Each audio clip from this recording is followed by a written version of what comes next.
it was a decision we didn't feel we had to make. But there certainly are some exceptions to that. And yeah, there's still people who do commodities, but there's some opportunities to actually get some prices.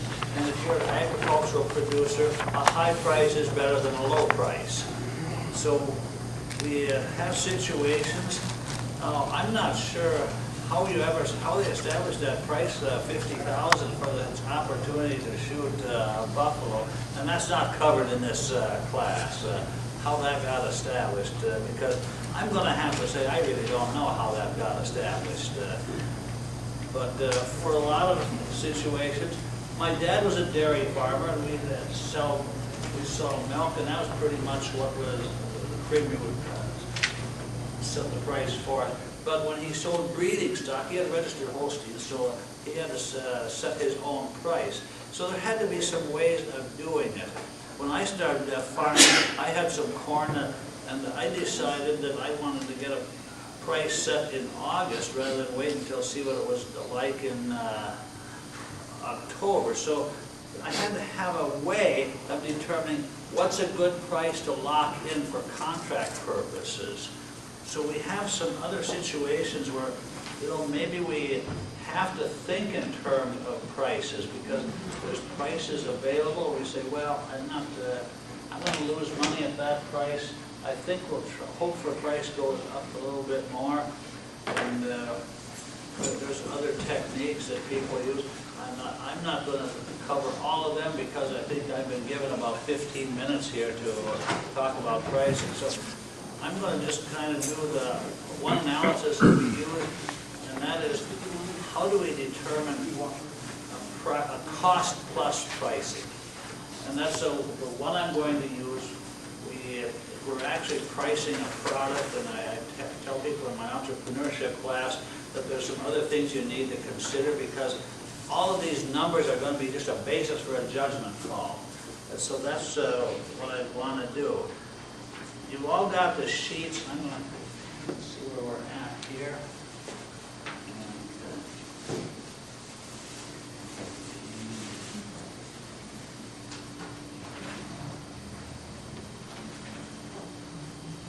Okay.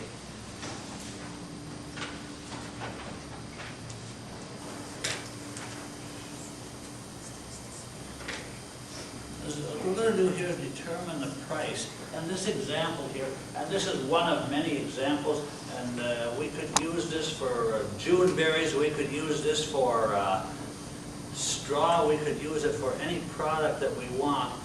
But I'm using corn as an example, and the first step, certainly, when you're actually producing this crop, this is not going to be a given. You're going to have to figure it out.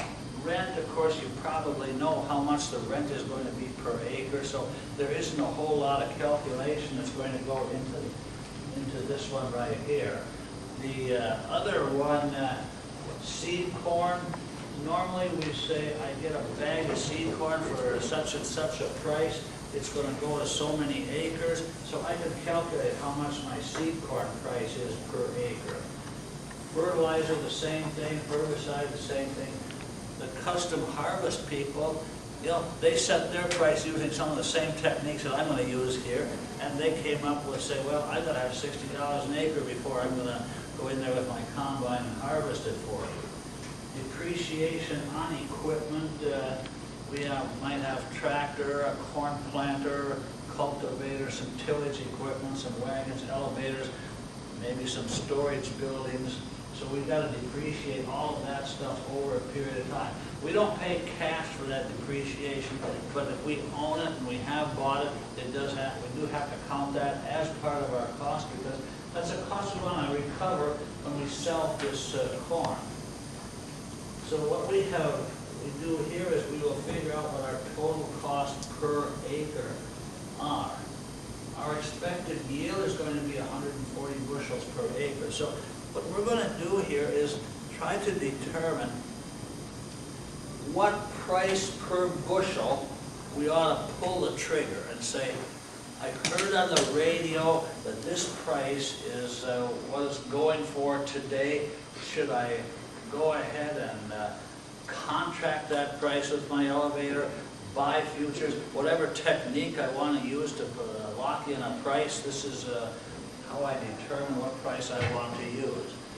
So what we have here is we have our prices, and I've already calculated what some of these numbers are going to be. So I'd like, if you do that, you go at that sheet, you'll see I've got all of these totaled up, and we're going to have to see how much is this going to cost per acre.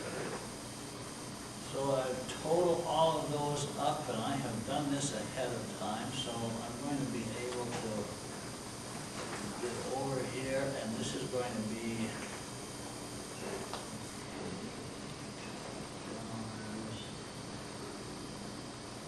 our total, if you calculate out, would be $432.50. Everybody see that? Our total cost per acre. So what this means is I want to be able to generate at least $432.50 per acre just to break even. So what I'm doing here is I'm calculating what is my break-even point. At what price can I just simply break even? So we know that we've got 140 bushels per acre, so we will go ahead and divide, and I'm going to go down here to show how that works. You'll see here we've got the 142 per acre. We'll divide 140 into that, and I'm going to come up with a price of $3.09.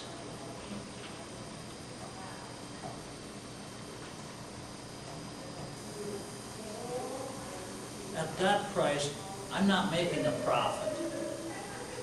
I'm just breaking even.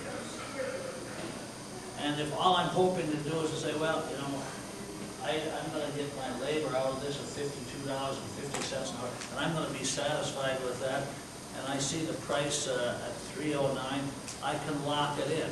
However, if I'm not satisfied with that price, and I probably shouldn't be, I would go down and say, I want at least a 10% profit.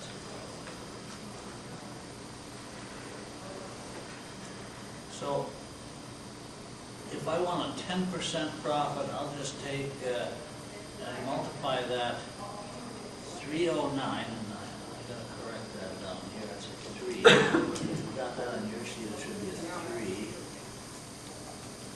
309 times 1.1. 1.1 is giving us that 1%. And that's going to get me up to $3.40.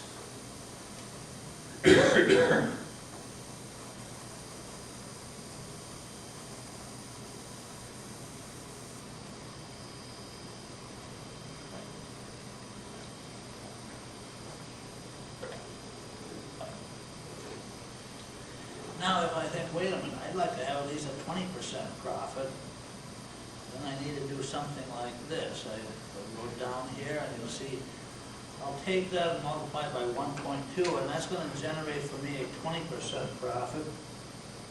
And if you got your calculator with you, you'll be able to figure out that it's going to come to $3.71.